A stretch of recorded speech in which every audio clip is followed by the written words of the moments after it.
एक रेस्टोरेंट में नाश्ते के समय बड़ी भीड़ पड़ती थी, बहुत लोग आते थे और एक आदमी उस भीड़ का फायदा उठा करके नाश्ता कर लेता था और पैसे दिए बिना वहां से चला जाता था। वो रेस्टोरेंट जो था बड़ा फेमस होता जा रहा था, उसका नाश्ता जो था बड़ा पॉपुलर होता जा रहा था, बहुत लोग आते थे। तो एक आदमी वहाँ पहुँचा, उसने देखा कि एक व्यक्ति है जो इस भीड़ का फ़ायदा उठा करके बिना बिल चुकाए, बिना पैसे चुकाए निकल लेता है। और उस व्यक्ति को भी बड़ा अच्छा लगा वहाँ का नाश्ता, उसने डेली आना शुरू किया।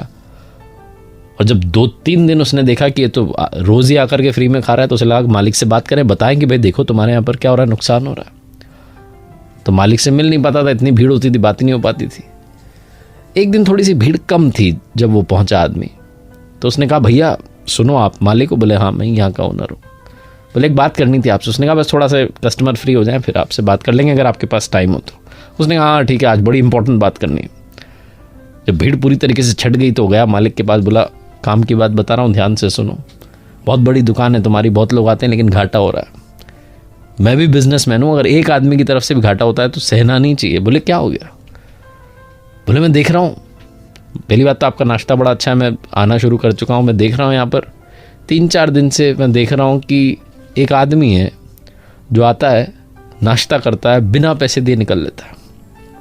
तो मैंने सोचा कि आपको बता दूं, आप अपने वेटर वगैरह इनको तैनात रखो और अगली बार जब वो आए तो उसे पकड़ो और पुलिस के हवाले करो, या फिर उससे पैसे लो कि इतने दिनों से फ्री में खा के जा रहा है, नुकसान तो हो ही रहा है ना। रेस्टोरेंट के मालिक ने कहा कि अरे भाई साहब आप समझोगे नहीं, मैं पूरी बात समझाता हूँ। बोले जो भीड़ है ना, ये उसी की वजह से। वो सामने वाले आदमी ने कहा क्या बात कर रहे हो, उसकी वजह से भीड़ कैसे? बोले हाँ, और ये आप पहले इंसान नहीं हो जो मुझे बता रहे हो कि वो आता है फ्री में खा के जाता है। बहुत लोग आके मुझे बताते हैं कि एक आदमी आपके यहाँ पे आता है, फ्री में नाश्ता करके जाता है, पैसे नहीं देता। बोले मुझे जब ये पहली बार बात मालूम चली, मैं उसके पीछे पीछे गया, मैंने थोड़ा देखा उसको कौन है, कहाँ से आता है। यहीं पास वाले सिग्नल पर भीख मांगता है। ना मैंने उसको कभी अपमानित किया, ना कभी उसकी इंसल्ट की, ना कभी उससे कुछ उल्टा सीधा कहा, ना कभी उससे पैसे मांगे, ना कभी उसे भगाया। उसको आने देता हूँ, वो पेट भर के खाता है, चला जाता है।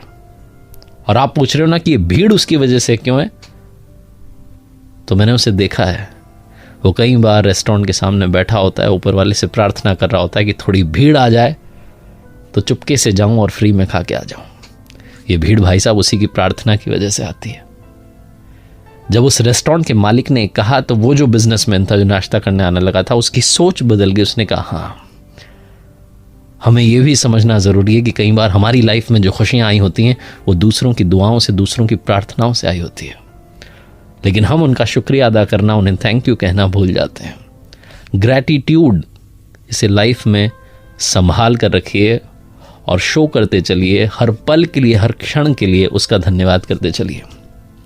और ये मत मानिए कि सब कुछ मेरी वजह से हो रहा है, ये मानिए कि सब कुछ उसकी वजह से हो रहा है।